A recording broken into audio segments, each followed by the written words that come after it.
Ratusan siswa dari sejumlah SMA di Banda Aceh berorasi di Bundaran Simpang 5 Banda Aceh. Mereka menyatakan menolak perayaan Hari Valentine dan meminta para generasi muda tidak ikut merayakan Valentine.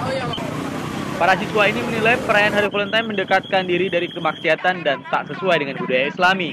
Puluhan siswa yang tergabung dalam pelajar Islam Indonesia ini mengajak generasi muda Indonesia tidak merayakan tradisi yang tidak mencerminkan budaya Indonesia. Dalam orasinya, para pelajar menilai generasi muda Indonesia khususnya di Aceh telah terkontaminasi dengan budaya Barat. Mereka menyampaikan keprihatinannya karena masyarakat justru bangga merayakan tradisi Barat seperti merayakan Valentine Day. Selain mengajak para pengguna jalan, siswa juga mengajak seluruh masyarakat Indonesia menjalankan dan melestarikan budaya dan identitas diri, terutama bagi umat Muslim.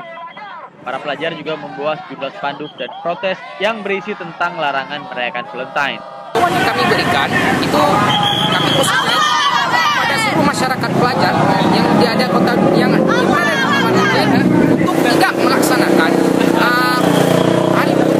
peringatan Hari Valentine, yaitu dengan tidak melakukan suatu hal yang memang seperti katanya hari kasih sayang, tukaran kado, saling berbagi coklat dan sebagainya, dan itu tidak sesuai dengan apa yang diajarkan oleh Islam seperti itu.